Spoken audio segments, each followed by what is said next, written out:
Lateshia, and we're about to talk about Belle Collective, Love Marriage Huntsville. Before we get into it, don't forget to like, comment, and subscribe.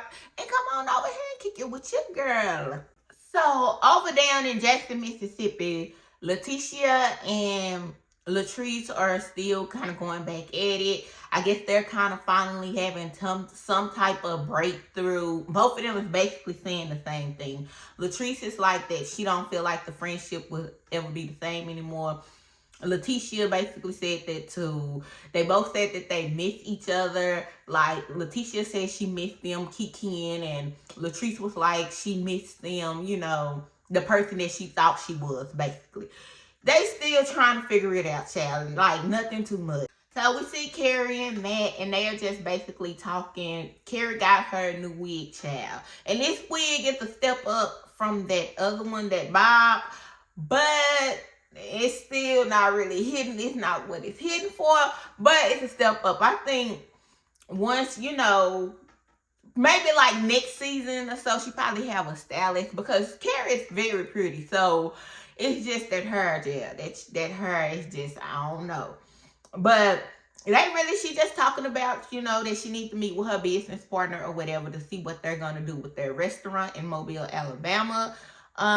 Then they're talking about what happened at the Kerri, where, you know, the ladies got together and Lateshia and Latrice carrying on. Latrice and Cliff are at the doctor's office. Latrice has fibroids. We know she had blood clots. She have a lot of stuff going on with her. So she's preparing to have the fibroid surgery. So Cliff is there supporting her on this finally, because she like, he don't never come, you know, to the doctor with her.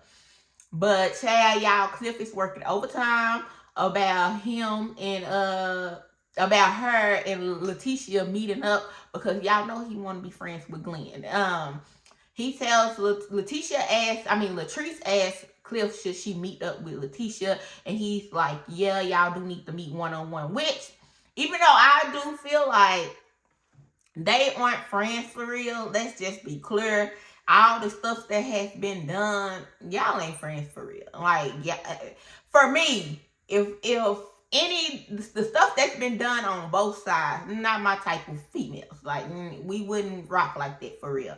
But I do understand this is a show. Everybody trying to get their coin. So if we gotta, you know, be cordial and make amends so we all can eat, then I wouldn't mind doing it. You feel me? But I wouldn't fuck with you for real. But Cliff is like, yes, they should meet up and they should talk, you know, both by themselves, and you gotta keep the bells together and all this other stuff. But we know Cliff's real motive is to get back cool with Glen, child. So he gonna say whatever he needs to say, so Latrice can go make it right with Lateshia, so him and Glen can be cool again.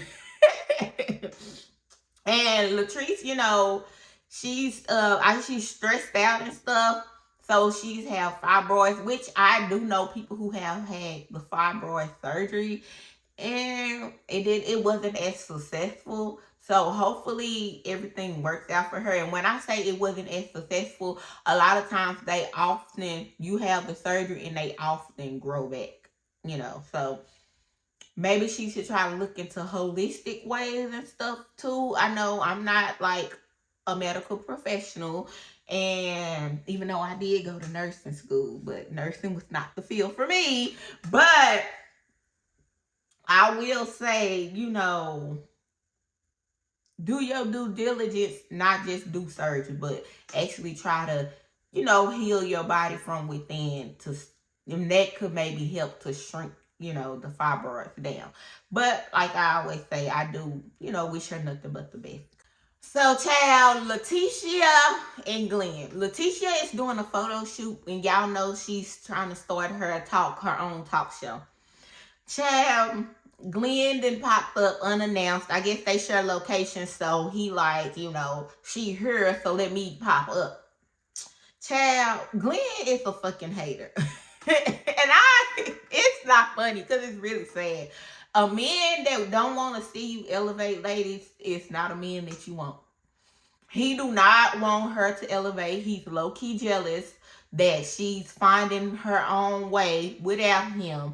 And he don't like that. Like, and don't get me wrong, I see it from both angles. Her manager was out of line. Now, I'm not going to be biased and say that her manager wasn't out of line. But Glen was out of line. And then he told the producer dude that he needs to be CC'd on all the emails. He needs to know what's going on. Sir, this is not your business. This is Lateshia's business. If she want to include you, then that's between you and Lateshia. But I'm not CCing you on a bitch ass thing. Like, let's be clear. And so Glen basically came to fuck shit up. He came to show up, fuck some shit up, and leave, basically. And that's exactly what he did. And it's just like, Lateshia, when are you going to put your feet down for real? And y'all already know how I be feeling like. Lateshia, Glen is all she know. So she gonna rock with him to the point that she's actually blaming her manager. And don't get me wrong, like I said, her manager did overstep his boundaries. But it's given that Lateshia has been running her mouth to her manager. And now your manager feel too comfortable to where he can say little shit to Glen. And at the same time, we know Glen is wrong as hell. But your manager wrong too, because you out of line. Don't come in here questioning my husband. Or if I confided in you about something about my relationship, when he comes around, I don't need you talking for me. You see what I'm saying? But I just feel like this is a hot ass mess. And Glen need his ass beat for real. And Glen was doing all that shit, doing all that running over there, and that manager wasn't moving because you ain't put no fear in his heart, little Boosie, fake Boosie. But it's just like I keep saying, Glen hates that Lateshia is finding her way. And it's given that Glen still out here in these streets. It's given that he don't want you to have nothing for yourself because he know once you get something for yourself, you can leave him and you don't have to look back. And it's given that he want to sabotage everything that you got going on if he can't be a part of it. Like, it's just like, sir, you got too much time. You said that you started back working, baby. You need to go to work because you too knee deep in my business. And at this point, Lateshia, when you out doing something and you don't want his motherfucking ass to show up, you need to turn your location off or stop sharing it with him. Let him call you and be mad. Put his ass on do not disturb. Put your phone on do not disturb. Get you what you got to get done and handle him later, because he's gonna keep sabotaging you. And this could be all for show, but we gonna talk about it like it's for real. And it's just some stuff, me as a woman, that I'm not going for. That you're not fixed to do that. I don't come up to your job or to whatever you have going on trying to sabotage you. So why would you do that to me? Like, yeah, the manager was out of line for speaking out of turn and saying something to Glen. I agree, I give you that. But you out of line for popping up and trying to be in the business. First of all, you popped up. If you was gonna pop up, okay, why the hell are you here? But since you are here, you can come and you can be supportive, right? You can't even do that. You come in here with a chip on your shoulder, questioning why you not on these emails and I'm her husband. I don't give a fuck about none of this shit. And that's the problem. Like, you too damn comfortable. And I understand that's your wife, so you should be comfortable. But Lateshia, you need to go on and check his ass and nip that in the bud real quick. Because what if this was like a real, true, big brand deal, or you was working with like a major brand or something, and he coming there on this bullshit, fucking shit up for you. You get what I'm saying? So, like, you need to go on and nip that in the bud. Because if I can't, like, why would you want to do me like that? Like I said, a man who don't want to see his partner, wife, girlfriend, whatever y'all are, if you with a man and he don't want to see you thrive and he don't want what's best for you and he don't want to see you do your thing, get the fuck away from him. Because that man don't like you for real. And yeah, he might love you because y'all got years in this shit. He got some type of love for you, but he don't love you enough to put his selfish ways to the side and let you shine. And that's a problem. Latrice go to visit Selena at her little shop where she's making jewelry on him, which I thought was, excuse me, I thought was cool. I'm like, oh, okay, like, I like that. Like, she already have her stuff, like, you know, she make, like, what you want to make, and you can watch her make it and stuff. So, I thought that was cool. So, they're basically, you know, talking about the therapy or whatever it's called stuff, and basically Selena was like, okay, enough of that. Like, how is Tamra? And so Latrice says that she talked to Tamra, but you know, Tamra her dad is doing a little bit better, but Tamra is, you know, she's stressed, she's at the hospital, she's not eating, like she's basically, you know, going through it. And Selena is like, oh no, she needs to eat. She needs to take care of herself, which I would agree. And Selena started talking about her situation. You know, she had a stroke and she said that she couldn't walk, that she couldn't talk, and she was in a wheelchair. And she had to relearn everything again. And she didn't think that, you know, she would make it in that she would walk and talk again, but she was determined. And of course, her girls and her family, you know, they pushed her. And she also talked about her having a seizure after that car wreck. The reason, you know, that she didn't work with Latrice at Taste is because she got into a car wreck. And then after the car wreck, she had a seizure. And they said it was a severe seizure. And that, you know, I guess she started having the seizures because she's really stressed and she doesn't get any sleep. And that's why they could say stress can take you out. And because you just never know. She did say that she's, you know, taught Mike how to, you know, basically how to work with her. I mean, how to help her. Like if she slumped over or something, to put a straw or something in her mouth so that she can be, you know, that he can make sure she's okay and it can bring her back here. So I'm like, dang, Selena has been through a lot, which I do know that she had a stroke and stuff. I did know that. And I knew like that was kind of the reason why I think what her JJ had the kids at one point or something. I believe that's why. Don't quote me on it. But yeah, so it's good to see her actually doing good and thriving and looking good. Like I'm like, girl, you've been through a lot, especially to just be 50 years old and to still be kind of going through it.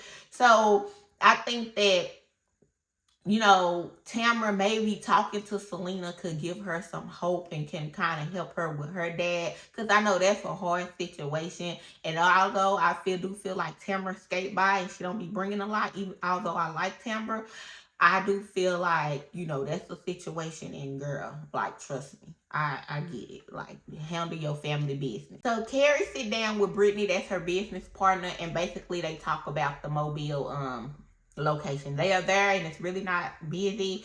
I don't know if it's because the time that they shot this or what, but they don't really have a lot of customers. And that's the issue. They not bringing no money in. And so basically Brittany is like, we should put it up for sale, you know, because people are working, you know, they don't want to just close it and, you know, people be without jobs. They don't get no type of profit or nothing. So she like, we can put it up for sale. If it don't sell, then we'll just close. Which I'm like, you know, that's kind of what I said. But I do understand like the pain that come in with that.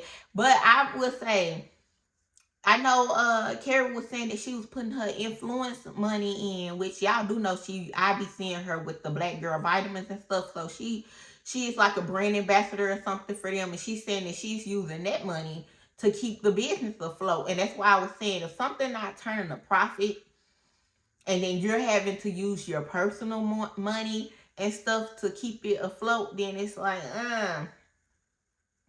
you might need to bag that back and try to see what's next, because you're not turning no profits, you know, and you might as well take your losses because you're spending more money trying to keep it open than what you're bringing in, if that makes sense.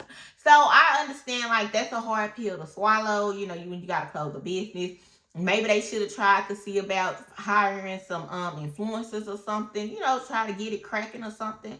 I don't know. I'm not in Mobile, Alabama to you know, to kind of tell you, but at the same time, y'all have 2 locations that's doing good and they thriving. I know you don't want to cut your loss, but sometimes you got to take that loss, do what you got to do to focus on the next thing. And, you know, that's just what it is. Latrice and Lateshia finally sit down to talk, child, and they both staring each other down. Then Lateshia finally speaks. They talk about, their little issues, and then Latrice did apologize for the situation with Amanda. And so after she apologized, Lateshia, like, I guess there was a weight lifted off of her shoulders. I do feel like Lateshia was kind of like too accepting, I don't know, for my liking. But at the end of the day, it is what it is. Like I said, I understand the bigger picture is for us to get our coin. So yeah, we gonna move forward. And so they decided to move forward. They decided that they basically wanna do a like where they both can say one thing that they don't want to keep bringing up. So basically, Lateshia said that she won't bring up the people calling no, Latrice said that she won't bring up about the people calling, about Lateshia calling her employees.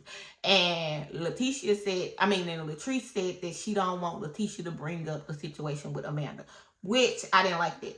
Because I feel like the situation with Amanda is the worst situation. Out of all the bullshit that y'all done did to each other, that y'all done did to other people, I feel like the situation with Amanda was that's a a app for Latrice, and she don't have to say shit about it for real, because at the same time I wholeheartedly do feel like Amanda really liked it, Glen, allegedly, and it was some more shit. I don't know, but I'm gonna say allegedly. But I didn't like that. I feel like anybody who, it's one thing y'all do y'all little petty bullshit, have y'all little back and forth, y'all do whatever y'all do. That's one thing. But it's another thing when you deliberately know your friend is entertaining my husband, and this said friend has been in my face and all that. Like, that's a problem for me, and I didn't like that. So, Lateshia agreed that she won't say nothing else about it, but I'm like, child, we'll see how long that lasts. So they basically decided to, be cool and to work on their friendship and to move forward. Latrice tell her about her health scare. Lateshia tell her about Glen, child. So they back cool. And that pretty much wraps up Belle Collective. What else happened on Belle Collective? Oh, y'all, Marie was trying to tell Selena. Marie was trying to tell Selena that if her and Mike, once they get married, Mike needs to sell his house because, Cedric was using his house as his bachelor pad. Marie. I don't like when people do that. Selena was like, girl, ain't nobody trying to hear that. Like, baby, it is what it is. But that pretty much wraps up Belle Collective. We fixed to head on to Huntsville real quick and wrap them up. Down in Huntsville, child, Tisha still getting on everybody's damn nerves. Her, Destiny, and Kimmi are sitting down still, and Tisha is being Tisha, want everybody to kiss her ass and want everybody to just blindly choose her side and fuck everybody that they knew before her. Once you become in her life, it's all about her. Basically, that's what this was saying. And they are asking Destiny, did she hold Nell accountable? And Destiny is like, yeah, but my thing is, we all know Destiny play both sides. But at the end of the day, we know Destiny's loyalty is to Martell and it's to Nell, which is rightfully so. She's known them longer. She said Miss Nell has helped her in different ways, was there for her when her mother, when she had different situations and stuff. Like, so it's just like, why would you think she's just gonna take your side, Tisha? Like, Tisha gets on my damn nerves, y'all. And this is so childish, especially at their big age, to be talking about. Like, girl, nobody is fit to kiss your ass, Tisha. Nobody wants to be your friend that bad, Tisha. Nobody. Only person that you have that's willing to do this now is Kimmi. And that's because Kimmi want to be a Scot so bad that she's going against her better judgment. Because we all know Kimmi don't really fuck with you like that for real any damn way. She said it. It came out of her mouth. But they had a side conversation, allegedly. And we're here. Like, it's so exhausting. Like, I don't see And I know she want a storyline or maybe something to talk about, but this ain't it. It ain't it. Like, this not it. Like, girl, it's crazy because I was literally just having a conversation with one of my homegirls about women like this. I feel like women like this are women that feel like, you think you my man, baby. You doing too much. Like, how you gonna tell me who I can and can't be friends with? Basically, that's what you're trying to do, but you don't want to come out and really say that. But that's exactly what it is. And it's like, baby, it ain't never been that deep for I'm about to choose who I can and can't be friends with to hang with you.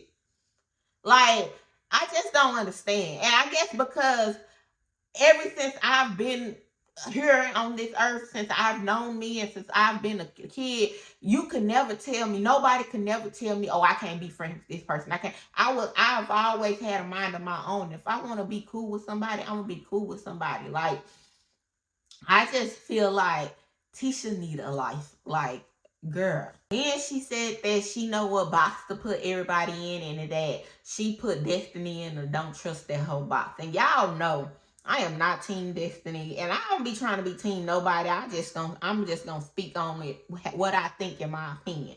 That's really it. I don't have no faves or none of that. But Destiny is right in this situation. And Tisha talking about don't trust that hoe, which, like Destiny said, a joke has some truth in it. It's just like, y'all not cool with her. Y'all really don't like her, but y'all want to go with her to look for her family. Oh, child, I can't. It is clear that more so give Tisha some damn attention so she can stop looking for attention. I'm pretty sure Wanda didn't give Tisha no attention when she was a child because she still needed it at her big age from women who don't give a, like, that's not, we're on a show, baby. We're co-workers if you really want to get technical around this motherfucker. Like, girl.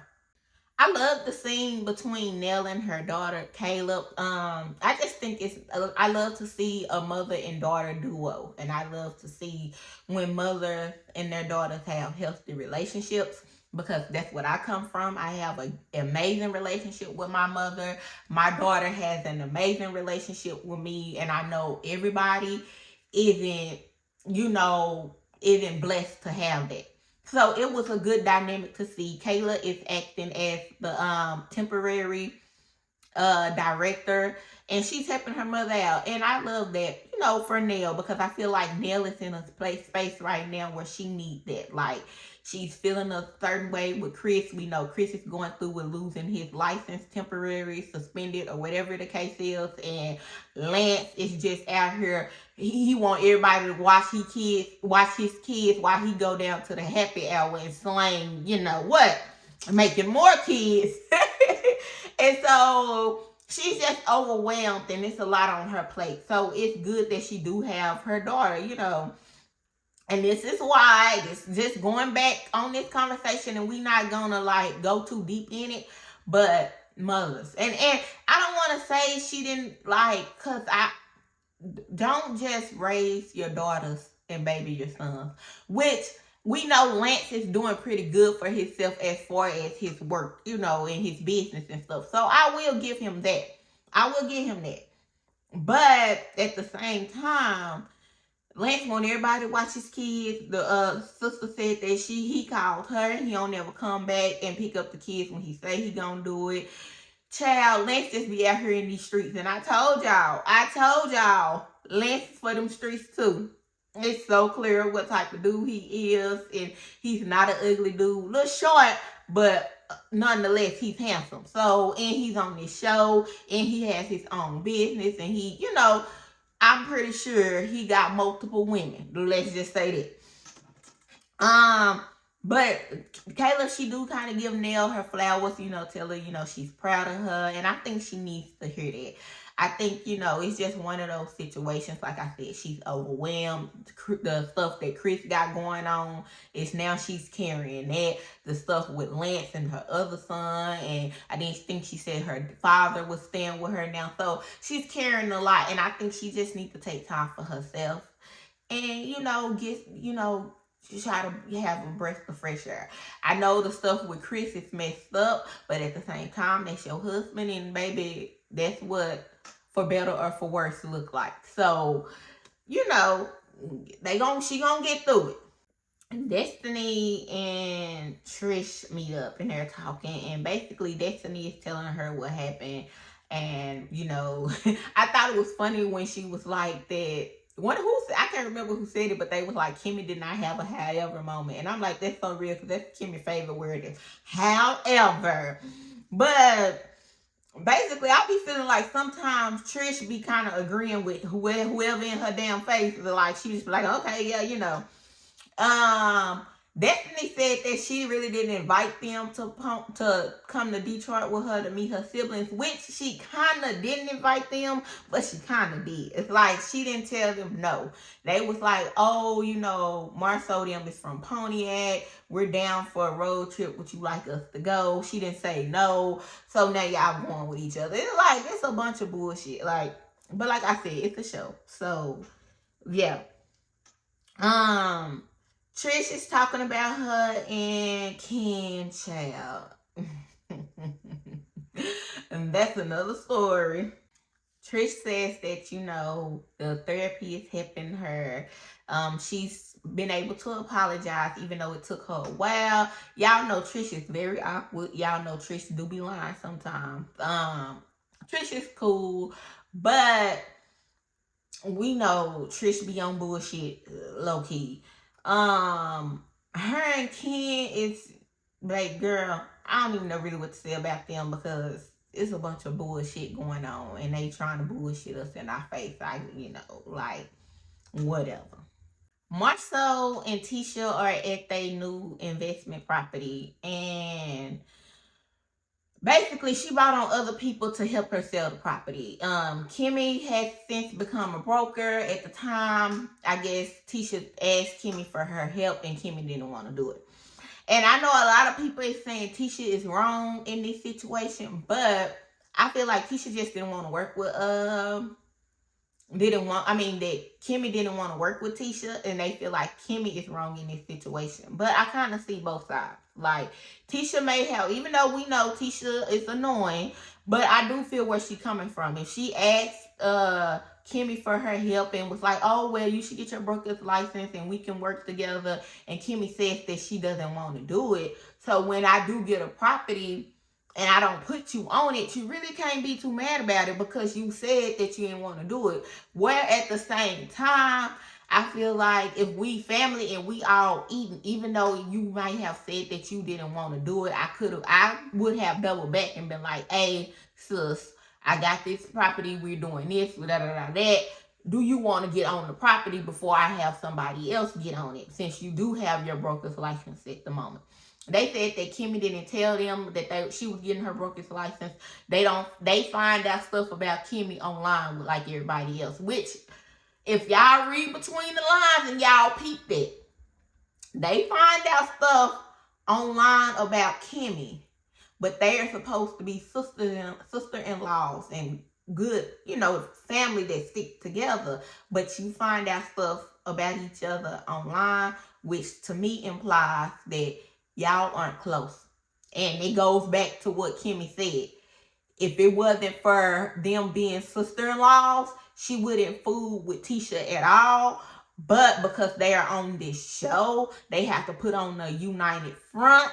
And so she have to play her role for this show. But in real life, off camera, she don't fuck with Tisha like that. That's what I got out of it. I don't know if y'all got that out of it, but that's what I got out of it. Like, she do not fuck with you like that for real, Tisha. And that's why you didn't know she was getting her broker's license especially after y'all had a conversation about it. It's like if I say I didn't want to do something and you had a conversation about it and I told you that I wasn't going to do it, and then I decided I'm going to get my broker's license, why wouldn't I tell you that, especially if we all doing the same type of business? Why wouldn't I tell you that if we trying to make some money together? So I do feel like in this situation, Kimmi, you really can't be mad at it. Like, people say Tisha wrong for not putting Kimmi on it, but if you tell me you don't want to do shit, and then I gotta find out for real on through other people online and we supposed to be sister-in-laws and we're family. You know, that's where we're presenting to the world that we're just family, but you don't even tell me. So I kind of see why Tisha didn't do it.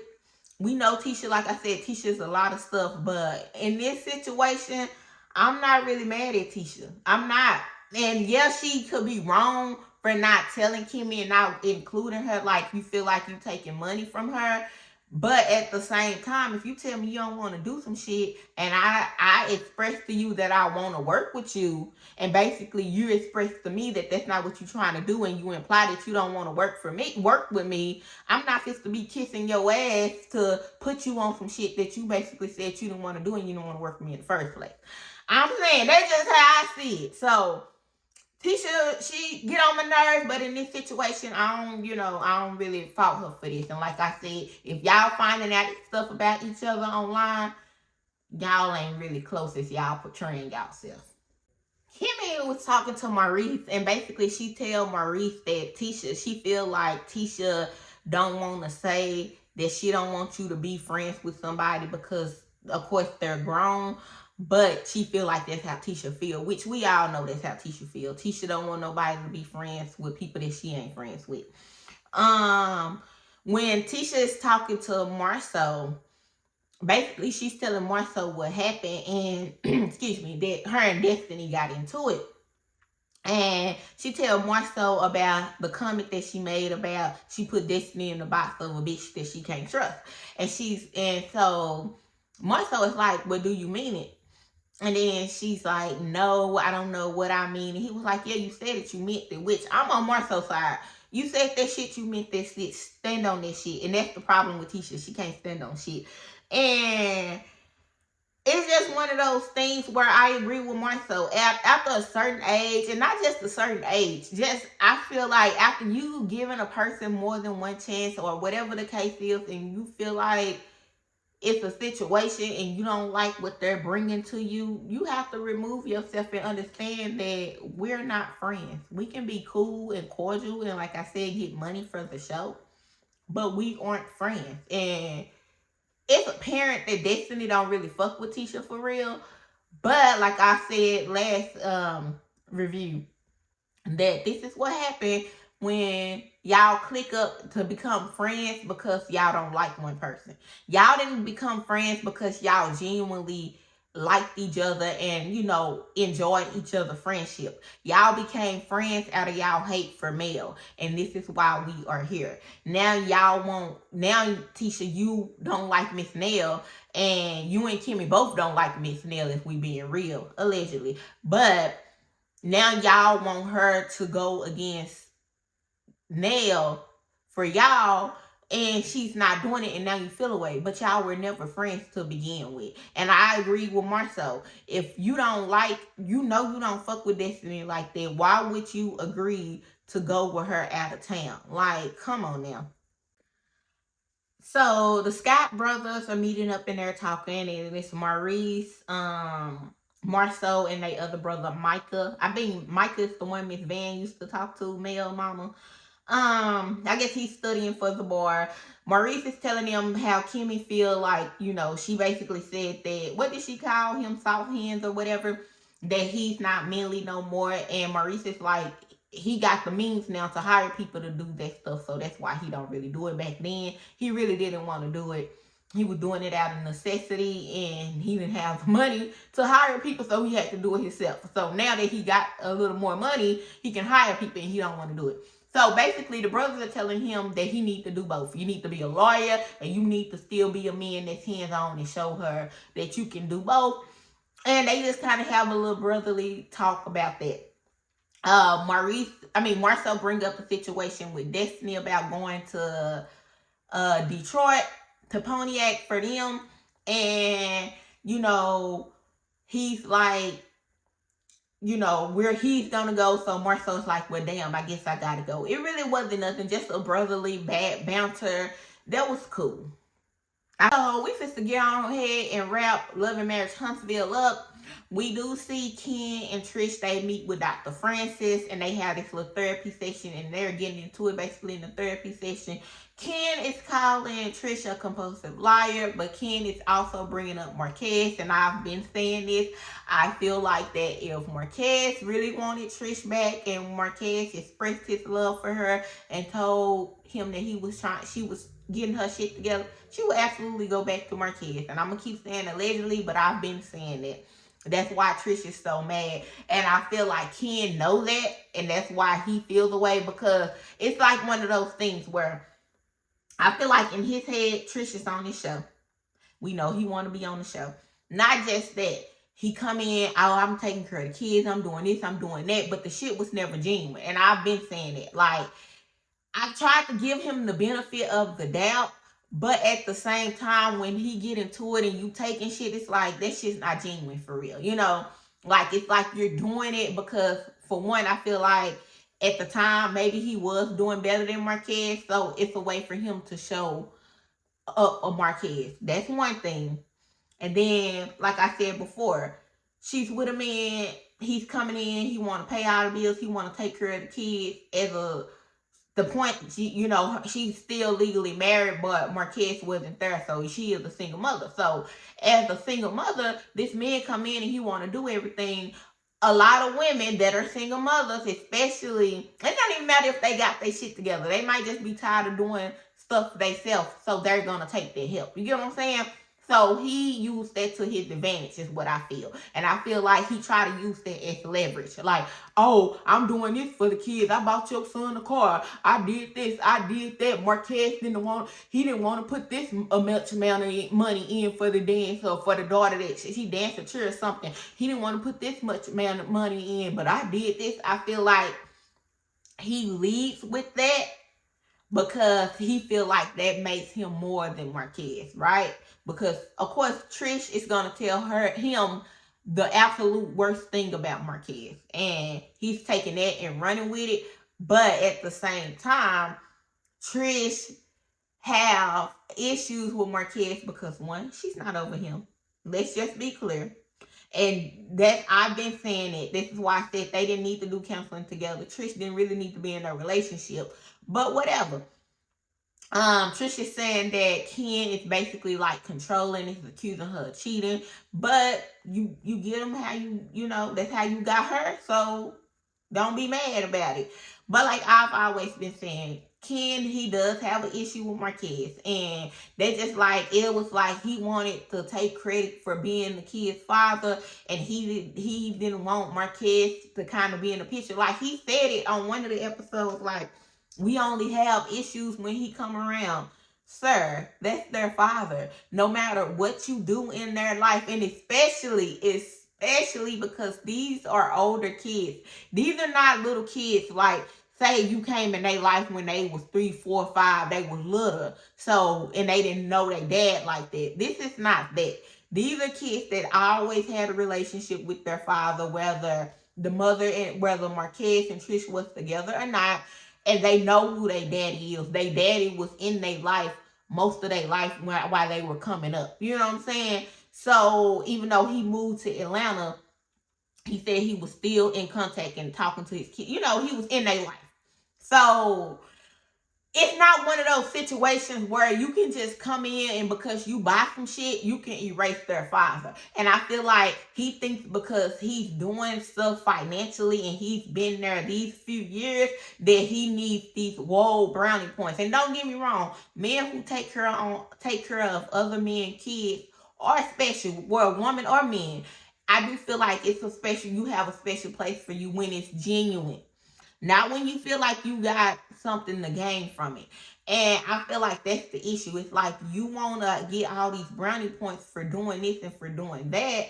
But sir, this is what you signed up for. And I feel like you just want to be on the show. And you always got an issue and you bringing up Marquez constantly.